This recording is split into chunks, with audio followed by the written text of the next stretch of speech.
how do you look so rested? Good makeup and hair. I did not look this rested when I got here. Welcome back, my friends, to the Heart Bingo podcast. Of course, the podcast full of feel-good vibes. Now, I hope you've settled in, got yourself a brew, got yourself a snack, as I welcome my guest for this time. It is the incredible travel mum, aka Jen Carr. Hello. Jen, welcome to the Heart Bingo podcast. I am so invested in everything you do as a fellow mum.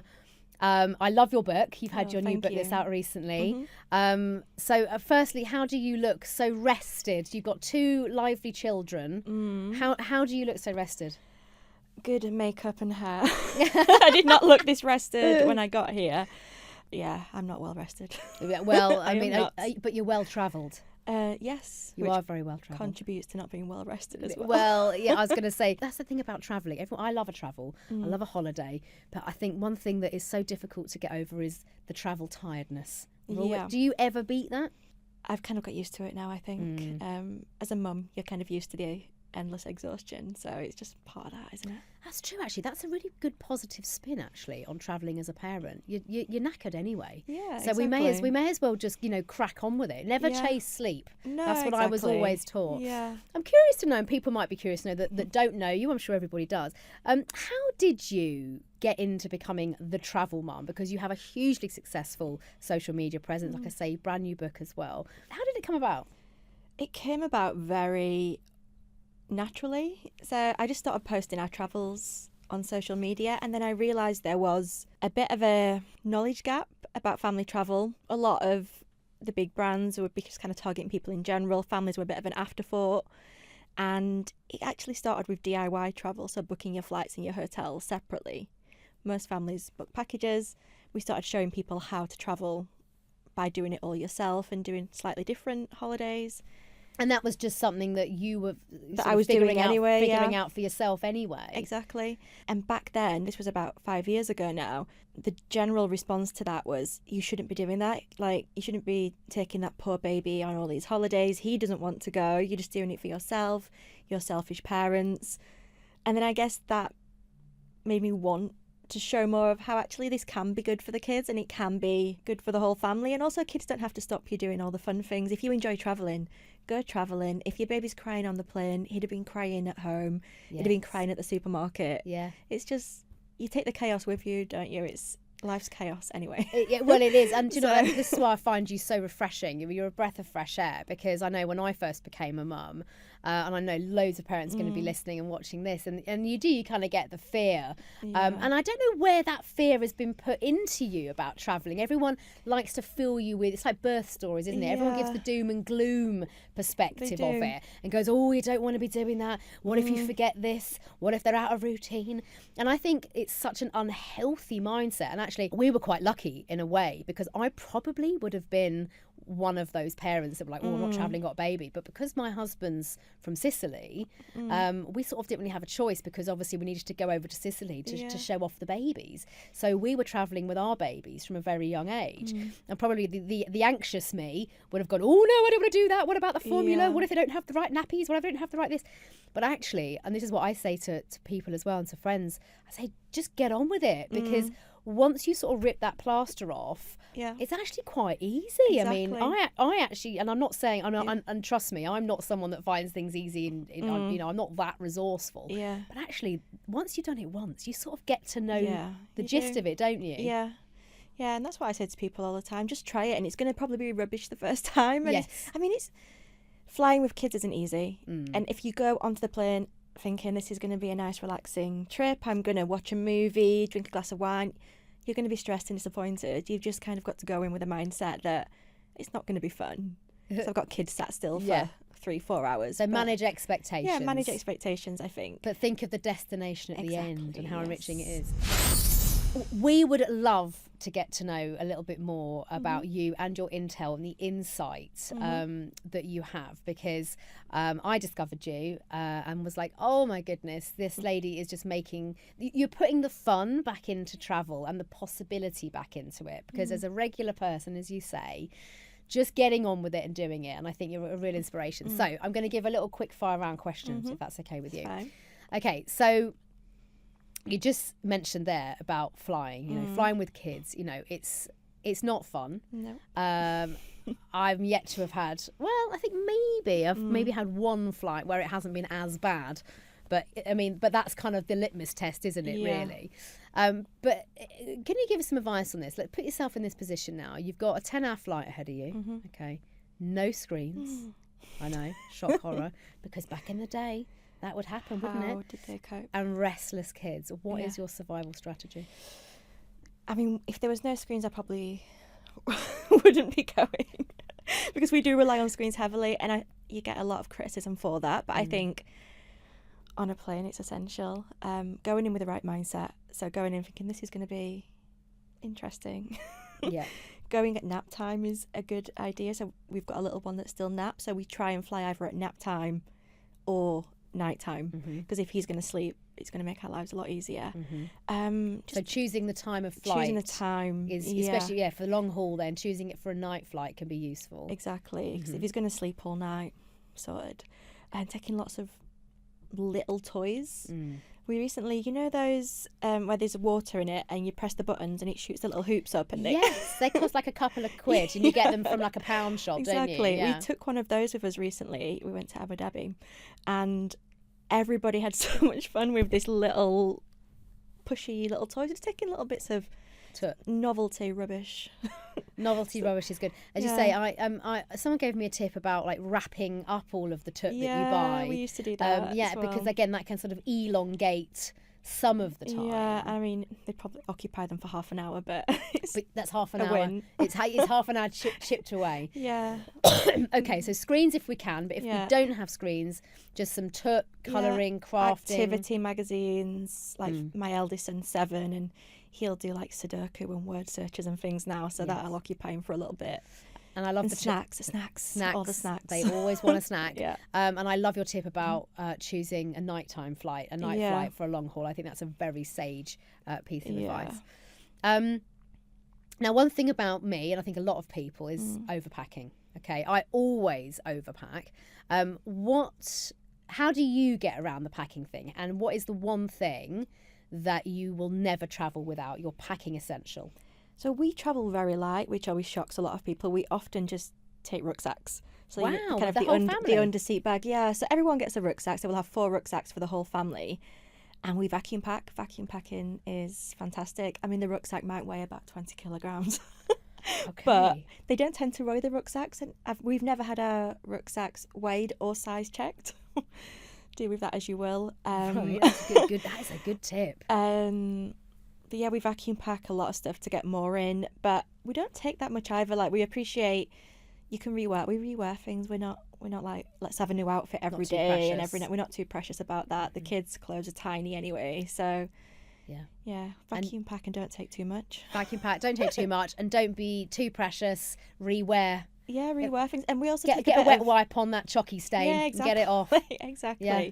And we take like a bit of powder, a little washing up powder. Then you can just like wash little shirts and things in the sink. I think that's a really good tip because I think you're right. I think we panic. We panic pack. I know I do. Yeah, we do. We panic pack, but then how many of us, and I'm looking at myself here, come back from our holiday and we've still got half a suitcase full of completely clean clothes? Yeah, and it's easier to travel with less. Yeah. If we do a package holiday and they give you all the big suitcases, we take them because it's free. Yeah. But then we're like, we've got all this stuff to carry around, and then the 3 suitcases don't fit in a taxi. We're going to have to get a bigger taxi. That's it. You all have an argument about who's carrying the case. Exactly. Lose a case often. You have inspired me. My next holiday, I'm going to pack lighter. I am. I really am. Your book is fantastic. Oh, thank you. It's called Yes, You Can Travel with Kids. Congratulations on releasing that. Did you ever think you'd be writing a book, and how did you become inspired to actually do that? Because that takes a lot of work. I've written books myself, and my goodness, they are a labour of love. Yeah, I mean, I've always wanted to write a book. It's a bucket list thing, isn't it? Yeah, it is. Yeah. And I was thinking, I've got so much useful information that will help families feel more confident travelling, and there's a lot of travel books out there, but a lot of them, it's kind of just like facts. This is like, do this, but not the how. So like, how do you travel with kids? How do you cope with the chaos? And a bit more of that family-oriented push. Like the nitty gritty, the how it actually feels. Yeah, as rather you than say. just go to this place. Yeah. How are you going to go there? Like, how does it work with all the bags, all the kids, all the chaos? All the kids. And what would you say, you know, when you've got sort of pushchairs or young kids, and you know, what is kind of one of your top tips for sort of travelling out and about when you are on holiday? I mean, I know that's very general with lots of different destinations, but if you need to use taxis or public transport, and do you have something kind of like a real go-to hack? I mean, we use public transport more than taxis. We find rather than getting everybody in a taxi, worrying about car seats, just rolling up onto a metro or a train is a lot easier. And it's fun for the kids as well. Like, taxis are a bit, you're constrained, you've got your seatbelts on. Yes.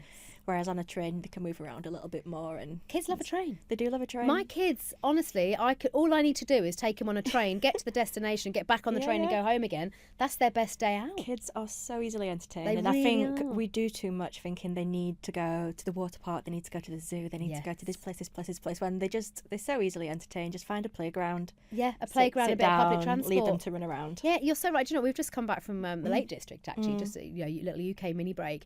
My daughter's favourite thing at 6 years old, her favourite thing is getting the bus, the open top bus, which just from one part of the Lake District round the lake to the next town. Yeah. And that's what we do. It's 90p or whatever it is to get, to go on the bus. We just sit on the top of the bus, wrap up warm, we get to the next stop, we're going to have a coffee, get on the bus and come back. And honestly, that's half a day done. It's the best thing. Don't need to spend all this money on, all the attractions and stuff. It's the one thing she always asks to do. Yeah. And it's lovely. Yeah, we went to Lapland this winter, actually. Oh, yeah. And you always want to, like, book all the things, don't you? The reindeer and all that. And he hated all of that. He just wanted to play in the snow. He was like, do we have to go on the reindeer? Do you know what? A few people have said that to me this year, that they did it, or they said it was lovely. Yeah. But to your point, the bit that they enjoyed the most was actually the free play and the Northern Lights, and seeing all the kind of the free stuff. Yeah, exactly. I love this. You're taking us right back to basics, Jen, and I think it's excellent. What about rainy days? What do you do with your kids on the rainy days? Malls are very good. Most places will have a mall, and in the mall they'll have maybe a toy shop where you can go and buy some rubbish or some magazines.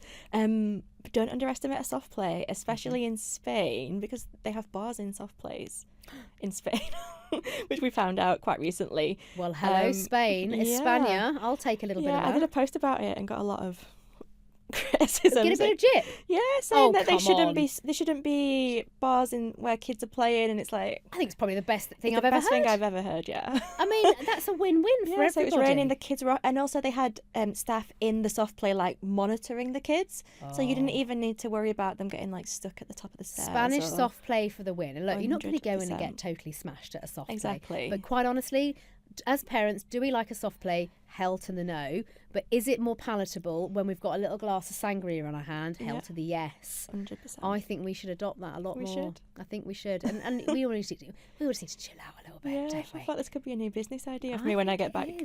Jen, I think you're there for that. And then what about fussy eaters? Okay, I do have a fussy eater. Me too. What tips do you have about getting them to try new food, especially when you're on holiday? Any hacks you've got around that? I mean, we've given up, to be honest. Like, he has his meals that he will eat, and luckily it's spaghetti bolognese, which you can get in a lot of places. He'll have spaghetti with a different sauce as well. Okay, so we're quite lucky that his thing is spaghetti, which is quite easy to get. We went to Japan last year, which is a very different cuisine. He was turning his nose up at everything, but luckily in the 7-Eleven they had a microwavable spag bowl that kept him alive during the trip. Oh, thank goodness for that. But just do what you can. Let them have a week eating the same meal isn't going to... I mean, he eats the same meal at home as well, to be honest. Do you know what? I think it's so refreshing because it is exactly the same with mine. There's about like 7 foods. Yeah. And as you say, fortunately, they're kind of universal. Yeah. And if we can get those, then we'll just go with it. Yeah. So that's so basically the tip is really just to not stress about it. Yeah, and if they want to try any of the local cuisine, that's always a win. Exactly. But you know what? I think let's not force it on the kids if they're 100%. not open to it. Yeah, we always pack a few super noodles. Which again, we get a lot of criticism for giving him. That's a great idea. But they take up very minimal space, and he'll eat a super noodle always. So if we are struggling, we've got we take cereal bars as well. We have a few backup things in the case, just in case. Anyone that gives criticism, I think, needs to take a hard look at what they're doing. Do you know what I mean? Because parenting's not easy, It's you know. 100% And not. I think what makes you so brilliant and so popular is that you're just so real. Because I think on one hand, some people go, oh, yeah, super noodles. But look, do you know what? Secretly, you know, those are the people that are going, that's a really good tip. I'm going to go and get my noodles and take them on holiday with me. And I think a lot of social media is everybody's good at everything. And I think in reality, we're not good at everything, are we? We're not. It's a highlights reel. Yeah. Yeah. And sometimes I worry that my Instagram looks too polished, and I try and just be like, no, my life is a mess as well. Like, I think yours is spot on. I think you have a really good, really good reflection of life. I think you're amazing. You're amazing, Jen. And thank you for all of those top tips. I know I've definitely taken those on board. Fancy a game? Always. Okay, brilliant. We've got a little game now, Bingo or Bin It. Of course, this is the Heart Bingo podcast, so I couldn't possibly let you go today without having not done a fun little bingo game. Okay, so Bingo or Bin It. It's quite simple. I'm going to give you a couple of options for something, okay? A few quick-fire questions, and all you need to do is quite honestly answer it either bingo or bin it. Okay. Does what it says on the tin. Are you ready? I'm ready. All right, here we go. Jen Carr, aka the Travel Mum. First up, hop on bus tours. Bingo. Oh, bingo. 100%. Yeah? I mean, if you go on to a city, you're not going to see all the things you want to see. Kids aren't going to walk around. If you just pop them at the top of a bus, they're happy, quickly see everything. I mean, we don't hop on, hop off. We do hop on, off, and that's it. Yeah. But just sitting there and seeing everything, perfect. Love a hop on. That's a great way, as you say, just have a whistle-stop tour of wherever you are. Okay, so bingo for that one. 100%. Clapping when the plane lands, bingo or bin it? Bin it. 100% bin it. Why are we so excited? What were we expecting to happen? Well, I mean, controversially, I'm going to go for a bingo. You? Well, you a only because I think, to be honest, I'm just grateful we got there. We don't clap bus drivers. Oh, fair. And actually, no one claps me when I park my car in the supermarket. I'd like to be clapped in, actually. Okay, so we're on a bin it. Bin it. Bum bags, bingo or bin it? Bingo. Bingo. They're not the most fashionable thing, but they're very practical. And you can hide them within your coat when you get on the plane, so it's like some extra luggage space there. And you can now wear them fashionably across your body. Yeah. You know, they're very fashionable at times now, you know, depending on which one you wear. You don't have to look like my 75-year-old mother, necessarily. Okay, bingo or bin it, arriving to the airport hours before a flight. I mean, bingo if you can, but we never ever do. Would love to arrive early, get the kids through, sit and have a coffee or a drink. I like the idea of that. The idea, stress-free. It never happens, but no, I would like to. But also, do you ever find sometimes you turn up too early and then they don't even let you through because they're like, no, you've got to wait two hours before security opens. We rarely check in bags, so as long as you've got your rucksacks, we just walk straight through. You see, that's why you're the travel mum. Another good reason not to check in bags. There you go. You can get yourself straight through. You're right. More shopping time, more chilling time. Love it. Waking up early to reserve sunbeds. Bingo or bin it? Bin it. Bin it. No one's got time for that. No one has. We've all got more self-respect, haven't we? Yeah, I wouldn't have the shame. No. Good for you. Good for you. I'm proud of you, Jen. I'm proud of you. Letting kids skip their routines. Bingo or bin it? Bingo. Yeah, we don't really have a routine. Well, we do. They go to bed at a reasonable time. They eat meals at reasonable times. What those times are varies where we are. Yeah. And I think when it comes to, I'm pleased you said that because I agree. And when you're on holiday, I think one of the worst things I did, which actually stopped immediately, especially having Mediterranean in-laws who eat dinner at midnight, basically. Same. Exactly, yeah. And the first thing I remember was thinking, oh no, I've got a baby that's in a routine at 7 p.m. and now that's, and I was like, do you know what? And the best advice I was given was scrap the routine when you're on holiday and go with the flow. And actually, once my anxiety reduced, the kids' anxiety reduced. They're so adaptable. It's not like you're going to get home and they're going to then want to stay up till late. It's just exactly. It's easy. I think you're right. I think what we're really learning here is just making it stress-free. Go with the flow. Go with the flow. Okay. You are uber calm, Jen, and I love that about you. I need more of you in my life. Well, that was Bingo or Bin It. Thank you very much, Jen. Moving on now to the pièce de résistance. Okay. Full House. Are you ready for this? I don't know, am I? You're going to be, because we're going to go head to head, my friend. Okay, Okay. this is where I get to join in as well, head to head. We want to put your travel experience to the ultimate test, okay, with our full house game. So it's quite simple. We're both going to get a question, okay? We'll get the same question, and they're going to be 5 correct answers, okay? It's like a multiple choice poll situation. We're going to have 1 minute to write down the answers that we think might be in the top 5. And when the minute is up, I will then reveal the answers one at a time. We will see if we match any of the answers. And if we match all 5, we then get to shout full house. Is there a prize? The prize is you're my star guest for this week. Hey. Okay, so you ready for this? I am ready. Okay, we're going to get 1 minute on the clock. And today's question is, and I don't know the answers to this at all, genuinely. What are the top 5 most forgotten items when packing? Okay, time starts now.